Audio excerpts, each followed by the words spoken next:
Hello everyone, this is Priya. Welcome to economics Adda with Priya.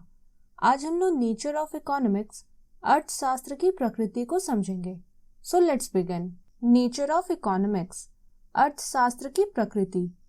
Economics nature में science भी है और आर्ट भी, यानी अर्थशास्त्र प्रकृति में विज्ञान भी है और कला भी। विज्ञान में ये वास्तविक विज्ञान है और आदर्श विज्ञान, यानी ये पॉजिटिव साइंस है और normative science. Economics is a science, अर्थशास्त्र एक विज्ञान है।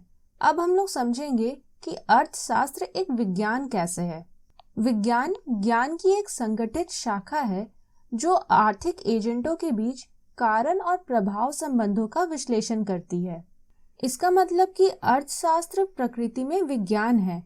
विज्ञान में हम लोग किसी भी चीजों का कारण और प्रभाव का अध्ययन करते हैं। जैसे कि अगर बिजली कड़कता है तो बिजली कड़कने का क्या कारण है और बिजली कड़कने का क्या प्रभाव पड़ेगा, इसका अध्ययन हम लोग विज्ञान में करते हैं।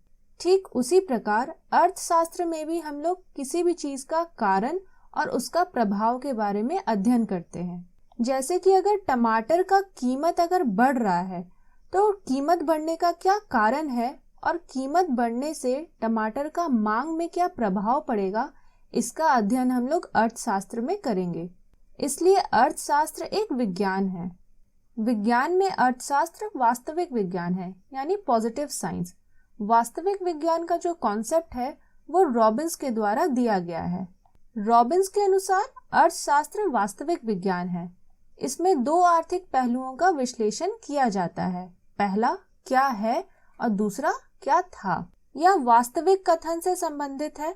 इसमें तर्क और वितर्क नहीं किया जा सकता है। इसे वास्तविक डेटा से सत्यापित किया जा सकता है। उदाहरण में 2011 की जनगणना में भारत की जनसंख्या क्या थी। वास्तविक विज्ञान ऐसे कारकों का अध्ययन करता है जो वास्तविक कथन से संबंधित है। जैसे 2011 की जनगणना में भारत की जनसंख्या क्या थी। ये सवाल क्या थी से संबंधित है। जब हमें इस सवाल का उत्तर मिलेगा तो वो वास्तविक कथन से संबंधित होगा और उस उत्तर पर हम तर्क वितर्क नहीं कर सकते, मतलब बहस नहीं कर सकते हैं, क्योंकि वो एक्चुअल और रियल डेटा है।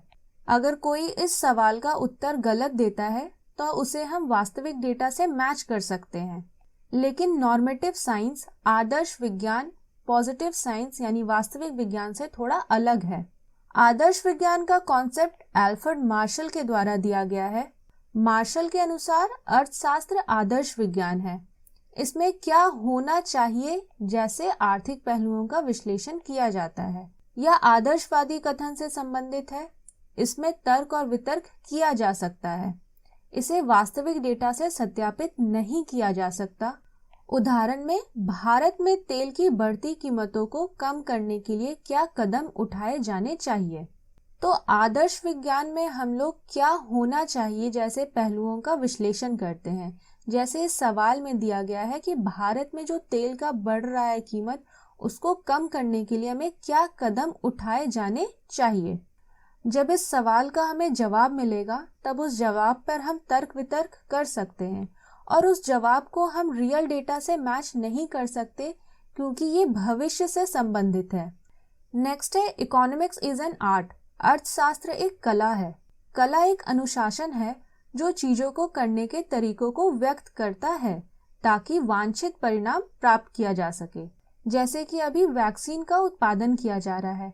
अगर इस वैक्सीन का उत्पादन नियम अनुसार नहीं किया जाए तो समस्या उत्पन्न हो सकती है और हमें सही परिणाम भी नहीं मिलेगा।